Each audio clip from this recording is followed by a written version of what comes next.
ಧರ್ಮಸ್ಥಳ ಗ್ರಾಮದಲ್ಲಿ ನಡೆದಿದೆ ಎನ್ನಲಾದ ಅನುಮಾನಾಸ್ಪದ ಸಾವುಗಳ ಪ್ರಕರಣಕ್ಕೆ ಟ್ವಿಸ್ಟ್ ಸಿಕ್ಕಿದೆ. ಅನಾಮಧೇಯ ವ್ಯಕ್ತಿಯೊಬ್ಬ ತಾನು 100ಕ್ಕೂ ಅಧಿಕ ಶವಗಳನ್ನ ಹುತ್ತು ಹಾಕಿರೋದಾಗಿ ಹೇಳಿಕೊಂಡಿದ್ದಾನೆ. ಅನಾಮಧೇಯ ವ್ಯಕ್ತಿಯ ಹೇಳಿಕೆಯ ಬೆನ್ನಲ್ಲೇ ಕರ್ನಾಟಕ ರಾಜ್ಯ ಮಹಿಳಾ ಆಯೋಗ ವಿವರವನ್ನ ಕೇಳಿ ಸರ್ಕಾರಕ್ಕೆ ಪತ್ರವನ್ನ ಬರೆದಿದೆ.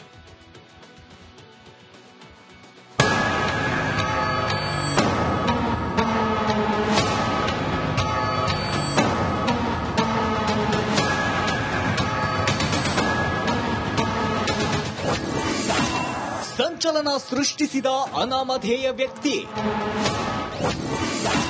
ಅತ್ಯಾಚಾರ, ಕೊಲೆ ಬಗ್ಗೆ ಕೋರ್ಟ್ ಮುಂದೆ ಹೇಳಿಕೆ. ಘಟನೆ ಬಗ್ಗೆ ಸ್ಪಷ್ಟನೆ ಕೇಳಿದ ರಾಜ್ಯ ಮಹಿಳಾ ಆಯೋಗ. ಗುರುತೇ ಸಿಗದಂತೆ ಸಂಪೂರ್ಣ ಕವರ್ ಆಗಿ ವಕೀಲರ ಜೊತೆ ನ್ಯಾಯಾಲಯಕ್ಕೆ ಆಗಮಿಸಿರೋ ಈ ವ್ಯಕ್ತಿ ಯಾರು ಅನ್ನೋದು ನಿಗೂಢವಾಗಿ ಉಳಿದಿದೆ.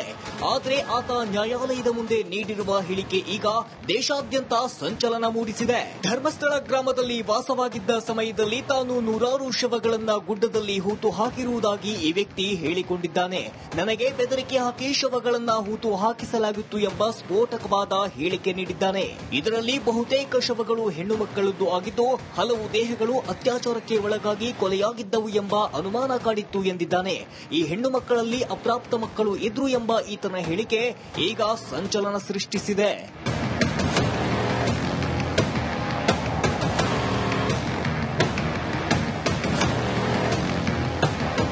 ಅಪರಿಚಿತ ವ್ಯಕ್ತಿ ನೀಡಿದ ಹೇಳಿಕೆಯ ಬೆನ್ನಲ್ಲೇ ಕರ್ನಾಟಕ ರಾಜ್ಯ ಮಹಿಳಾ ಆಯೋಗ ಫುಲ್ ಅಲರ್ಟ್ ಆಗಿದೆ.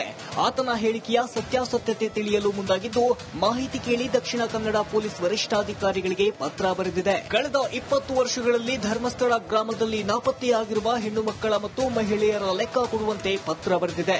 ದಕ್ಷಿಣ ಕನ್ನಡ ಜಿಲ್ಲಾ ಪೊಲೀಸ್ ಅಧೀಕ್ಷಕರಿಗೆ ಆಯೋಗದ ಅಧ್ಯಕ್ಷೆ ನಾಗಲಕ್ಷ್ಮಿ ಚೌಧರಿ 7 ದಿನಗಳಲ್ಲಿ ಮಾಹಿತಿ ನೀಡಲು ಕೋರಿದ್ದಾರೆ.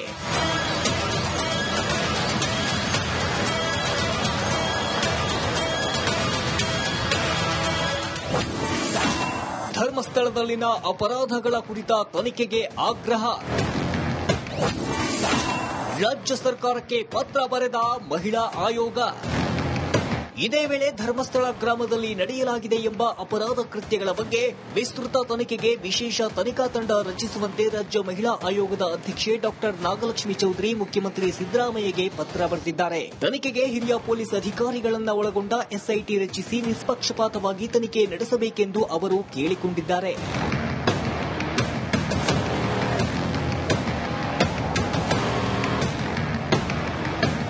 ಧರ್ಮಸ್ಥಳದಲ್ಲಿ ನಡೆದಿರೋ ಅಸಹಜ ಸಾವುಗಳಲ್ಲಿ ಹೆಣ್ಣು ಮಕ್ಕಳ ಸಂಖ್ಯೆ ಹೆಚ್ಚಿದೆ ಎಂಬ ಮಾಹಿತಿ ಸಿಕ್ಕ ಹಿನ್ನೆಲೆ ಕೇಸ್ಗೆ ಮಹಿಳಾ ಆಯೋಗ ಎಂಟ್ರಿ ಕೊಟ್ಟಿದೆ. ಆದರೆ ಆ ಅನಾಮಧೇಯ ವ್ಯಕ್ತಿ ಹೇಳ್ತಿರೋ ಮಾತು ಅದೆಷ್ಟು ಸತ್ಯ ಅನ್ನೋದನ್ನ ಆ ಭಗವಂತನೇ ಬಲ್ಲ. Bureau report, republic Kannada. Dharmasthala ಗ್ರಾಮದಲ್ಲಿ ನಡೆದಿದೆ ಎನ್ನಲಾದ ಅನುಮಾನಾಸ್ಪದ ಸಾವುಗಳ ಪ್ರಕರಣಕ್ಕೆ ಟ್ವಿಸ್ಟ್ ಸಿಕ್ಕಿದೆ. ಅನಾಮಧೇಯ ವ್ಯಕ್ತಿಯೊಬ್ಬ ತಾನು 100ಕ್ಕೂ ಅಧಿಕ ಶವಗಳನ್ನ ಹುತ್ತು ಹಾಕಿರೋದಾಗಿ ಹೇಳಿಕೊಂಡಿದ್ದಾನೆ. ಅನಾಮಧೇಯ ವ್ಯಕ್ತಿಯ ಹೇಳಿಕೆಯ ಬೆನ್ನಲ್ಲೇ ಕರ್ನಾಟಕ ರಾಜ್ಯ ಮಹಿಳಾ ಆಯೋಗ ವಿವರವನ್ನ ಕೇಳಿ ಸರ್ಕಾರಕ್ಕೆ ಪತ್ರವನ್ನ ಬರೆದಿದೆ.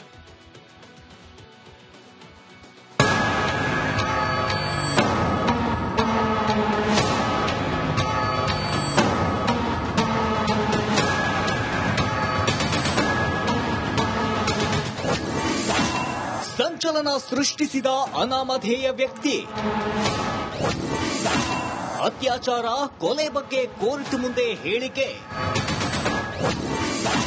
ಘಟನೆ ಬಗ್ಗೆ ಸ್ಪಷ್ಟನೆ ಕೇಳಿದ ರಾಜ್ಯ ಮಹಿಳಾ ಆಯೋಗ. ಗುರುತೇ ಸಿಗದಂತೆ ಸಂಪೂರ್ಣ ಕವರ್ ಆಗಿ ವಕೀಲರ ಜೊತೆ ನ್ಯಾಯಾಲಯಕ್ಕೆ ಆಗಮಿಸಿರೋ ಈ ವ್ಯಕ್ತಿ ಯಾರು ಅನ್ನೋದು ನಿಗೂಢವಾಗಿ ಉಳಿದಿದೆ. ಆದರೆ ಆತ ನ್ಯಾಯಾಲಯದ ಮುಂದೆ ನೀಡಿರುವ ಹೇಳಿಕೆ ಈಗ ದೇಶಾದ್ಯಂತ ಸಂಚಲನ ಮೂಡಿಸಿದೆ. ಧರ್ಮಸ್ಥಳ ಗ್ರಾಮದಲ್ಲಿ ವಾಸವಾಗಿದ್ದ ಸಮಯದಲ್ಲಿ ತಾನು 100 ಶವಗಳನ್ನ ಗುಡ್ಡದಲ್ಲಿ ಹೂತು ಹಾಕಿರುವುದಾಗಿ ಈ ವ್ಯಕ್ತಿ ಹೇಳಿಕೊಂಡಿದ್ದಾನೆ. ನನಗೆ ಬೆದರಿಕೆ ಹಾಕಿ ಶವಗಳನ್ನ ಹೂತು ಹಾಕಿಸಲಾಗಿತ್ತು ಎಂಬ ಸ್ಫೋಟಕವಾದ ಹೇಳಿಕೆ ನೀಡಿದ್ದಾನೆ. ಇದರಲ್ಲಿ ಬಹುತೇಕ ಶವಗಳು ಹೆಣ್ಣು ಮಕ್ಕಳದ್ದು ಆಗಿದ್ದು, ಹಲವು ದೇಹಗಳು ಅತ್ಯಾಚಾರಕ್ಕೆ ಒಳಗಾಗಿ ಕೊಲೆಯಾಗಿದ್ದವು ಎಂಬ ಅನುಮಾನ ಕಾಡಿತ್ತು ಎಂದಿದ್ದಾನೆ. ಈ ಹೆಣ್ಣು ಮಕ್ಕಳಲ್ಲಿ ಅಪ್ರಾಪ್ತ ಮಕ್ಕಳು ಇದ್ರು ಎಂಬ ಈತನ ಹೇಳಿಕೆ ಈಗ ಸಂಚಲನ ಸೃಷ್ಟಿಸಿದೆ.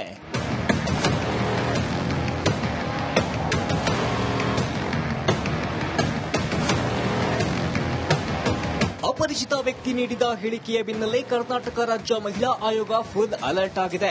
ಆತನ ಹೇಳಿಕೆಯ ಸತ್ಯಾಸತ್ಯತೆ ತಿಳಿಯಲು ಮುಂದಾಗಿದ್ದು, ಮಾಹಿತಿ ಕೇಳಿ ದಕ್ಷಿಣ ಕನ್ನಡ ಪೊಲೀಸ್ ವರಿಷ್ಠಾಧಿಕಾರಿಗಳಿಗೆ ಪತ್ರ ಬರೆದಿದೆ. ಕಳೆದ 20 ವರ್ಷಗಳಲ್ಲಿ ಧರ್ಮಸ್ಥಳ ಗ್ರಾಮದಲ್ಲಿ ನಾಪತ್ತೆಯಾಗಿರುವ ಹೆಣ್ಣು ಮಕ್ಕಳ ಮತ್ತು ಮಹಿಳೆಯರ ಲೆಕ್ಕ ಕೊಡುವಂತೆ ಪತ್ರ ಬರೆದಿದೆ. ದಕ್ಷಿಣ ಕನ್ನಡ ಜಿಲ್ಲಾ ಪೊಲೀಸ್ ಅಧೀಕ್ಷಕರಿಗೆ ಆಯೋಗದ ಅಧ್ಯಕ್ಷೆ ನಾಗಲಕ್ಷ್ಮಿ ಚೌಧರಿ 7 ದಿನಗಳಲ್ಲಿ ಮಾಹಿತಿ ನೀಡಲು ಕೋರಿದ್ದಾರೆ.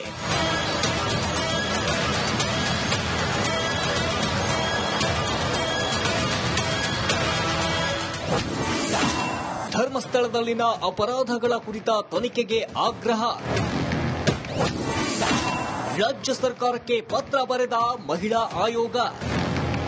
ಇದೇ ವೇಳೆ ಧರ್ಮಸ್ಥಳ ಗ್ರಾಮದಲ್ಲಿ ನಡೆಯಲಾಗಿದೆ ಎಂಬ ಅಪರಾಧ ಕೃತ್ಯಗಳ ಬಗ್ಗೆ ವಿಸ್ತೃತ ತನಿಖೆಗೆ ವಿಶೇಷ ತನಿಖಾ ತಂಡ ರಚಿಸುವಂತೆ ರಾಜ್ಯ ಮಹಿಳಾ ಆಯೋಗದ ಅಧ್ಯಕ್ಷೆ ಡಾ ನಾಗಲಕ್ಷ್ಮಿ ಚೌಧರಿ ಮುಖ್ಯಮಂತ್ರಿ ಸಿದ್ದರಾಮಯ್ಯಗೆ ಪತ್ರ ಬರೆದಿದ್ದಾರೆ. ತನಿಖೆಗೆ ಹಿರಿಯ ಪೊಲೀಸ್ ಅಧಿಕಾರಿಗಳನ್ನ ಒಳಗೊಂಡ ಎಸ್ಐಟಿ ರಚಿಸಿ ನಿಷ್ಪಕ್ಷಪಾತವಾಗಿ ತನಿಖೆ ನಡೆಸಬೇಕೆಂದು ಅವರು ಕೇಳಿಕೊಂಡಿದ್ದಾರೆ.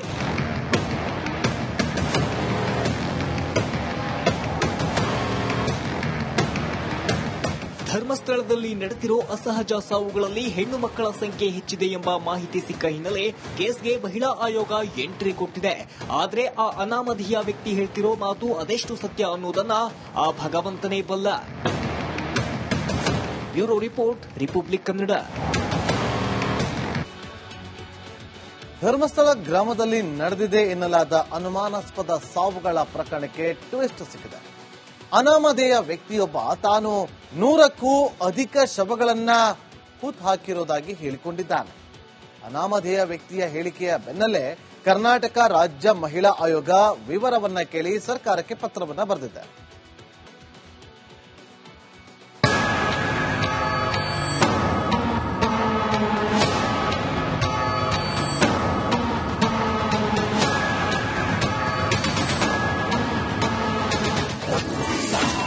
ಸಂಚಲನ ಸೃಷ್ಟಿಸಿದ ಅನಾಮಧೇಯ ವ್ಯಕ್ತಿ.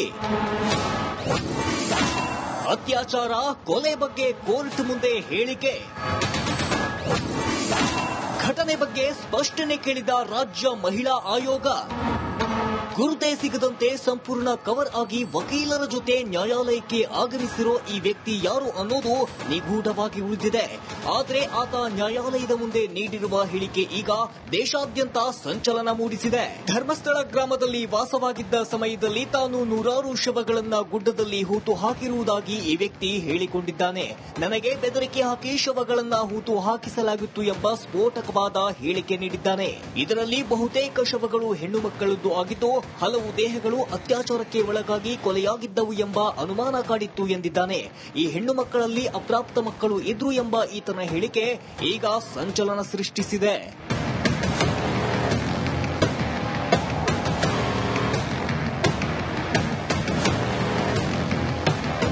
ಅಪರಿಚಿತ ವ್ಯಕ್ತಿ ನೀಡಿದ ಹೇಳಿಕೆಯ ಬೆನ್ನಲ್ಲೇ ಕರ್ನಾಟಕ ರಾಜ್ಯ ಮಹಿಳಾ ಆಯೋಗ ಫುಲ್ ಅಲರ್ಟ್ ಆಗಿದೆ.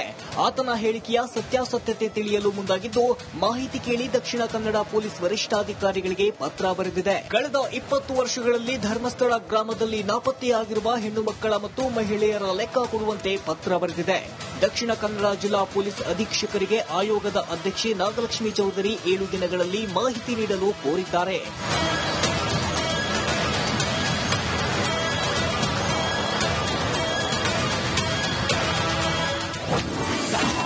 ಧರ್ಮಸ್ಥಳದಲ್ಲಿನ ಅಪರಾಧಗಳ ಕುರಿತ ತನಿಖೆಗೆ ಆಗ್ರಹ. ರಾಜ್ಯ ಸರ್ಕಾರಕ್ಕೆ ಪತ್ರ ಬರೆದ ಮಹಿಳಾ ಆಯೋಗ. ಇದೇ ವೇಳೆ ಧರ್ಮಸ್ಥಳ ಗ್ರಾಮದಲ್ಲಿ ನಡೆಯಲಾಗಿದೆ ಎಂಬ ಅಪರಾಧ ಕೃತ್ಯಗಳ ಬಗ್ಗೆ ವಿಸ್ತೃತ ತನಿಖೆಗೆ ವಿಶೇಷ ತನಿಖಾ ತಂಡ ರಚಿಸುವಂತೆ ರಾಜ್ಯ ಮಹಿಳಾ ಆಯೋಗದ ಅಧ್ಯಕ್ಷೆ ಡಾ ನಾಗಲಕ್ಷ್ಮಿ ಚೌಧರಿ ಮುಖ್ಯಮಂತ್ರಿ ಸಿದ್ದರಾಮಯ್ಯಗೆ ಪತ್ರ ಬರೆದಿದ್ದಾರೆ. ತನಿಖೆಗೆ ಹಿರಿಯ ಪೊಲೀಸ್ ಅಧಿಕಾರಿಗಳನ್ನ ಒಳಗೊಂಡ ಎಸ್ಐಟಿ ರಚಿಸಿ ನಿಷ್ಪಕ್ಷಪಾತವಾಗಿ ತನಿಖೆ ನಡೆಸಬೇಕೆಂದು ಅವರು ಕೇಳಿಕೊಂಡಿದ್ದಾರೆ.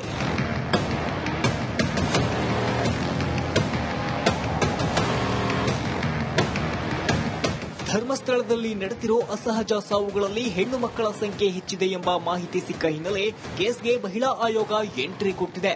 ಆದರೆ ಆ ಅನಾಮಧೇಯ ವ್ಯಕ್ತಿ ಹೇಳ್ತಿರೋ ಮಾತು ಅದೆಷ್ಟು ಸತ್ಯ ಅನ್ನೋದನ್ನ ಆ ಭಗವಂತನೇ ಬಲ್ಲ. Bureau report, republic Kannada.